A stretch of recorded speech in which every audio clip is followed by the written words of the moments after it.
જે કોઈ લોકોએ નવનીતભાઈને સમર્થન આપ્યું છે આ તકે હું એમનો ખૂબ ખૂબ આભાર વ્યક્ત કરું છું। દરેક પાર્ટીના અમારા રાજકીય નેતાઓ નવનીતભાઈની સાથે આજે ઊભા છે, એમનો પણ આ તકે હું ખૂબ ખૂબ આભાર વ્યક્ત કરું છું। પરંતુ વાત એટલી કરવાની કે સમગ્ર ગુજરાતની અંદર સૌથી વધારે જો કોઈની વસ્તી હોય તો એ કોળી સમાજની છે। સૌથી મોટામાં મોટી વોટ બેંક કોઈની હોય તો કોળી સમાજની છે। આ સત્તા છે, આ સરકાર છે એ કોળી સમાજના મત ઉપર જીવી રહી છે, ટકી રહી છે।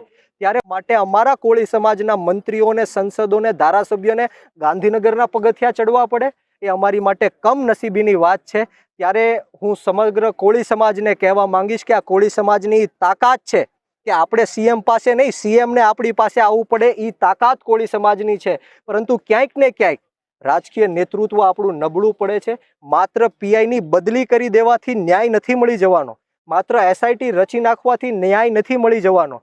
ગુજરાતની અંદર અનેક એવી ઘટનાઓ બની જેમાં એસઆઈટીની સરકાર દ્વારા રચના કરવામાં આવી, પરંતુ આજ દિન સુધી ક્યારેય કોઈને ન્યાય મળ્યો નથી, ક્યારેય કોઈની ઉપર કાર્યવાહી થઈ નથી।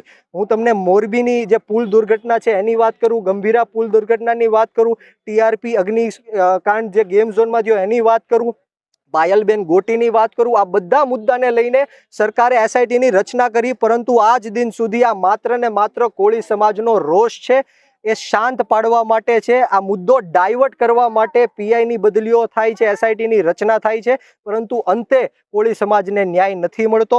પરંતુ આવનારા દિવસોમાં નવનીતભાઈના નેતૃત્વ નીચે જો નવનીતભાઈ કહેશે તો અમારી 14 જાન્યુઆરી પૃથ્વીપતિ સમ્રાટ વીર માંધાતા મહારાજની જન્મ જયંતિ આવે છે। સમગ્ર ગુજરાતની અંદર રેલીઓ, શોભાયાત્રા થાય છે, ત્યારે આખા ગુજરાતમાં બંધ રખાવીને જો નવનીતભાઈ કહેશે તો 14 જાન્યુઆરીએ બગદાણા ખાતે 1 લાખ કોળી સમાજનું મહાસંમેલનનું અમે આયોજન કરશું અને નવનીતભાઈને ન્યાય અપાવીને રહેશું। આ તકે હું સોશિયલ મીડિયાના માધ્યમથી તમામ યુવાનોને કહેવા માંગીશ કે આ જે લડાઈ છે એ કોઈ સામાજિક લડાઈ નથી, આ વ્યક્તિગત લડાઈ છે। આ કોળી સમાજ વર્સિસ આહિર સમાજની લડાઈ નથી। મને 18 વર્ષના યુવાનોના ફોન આવ્યા, એમનું સમર્થન નવનીતભાઈ સાથે છે। આ વ્યક્તિગત લડાઈ છે, આ અસામાજિક તત્વોની સામેની લડાઈ છે।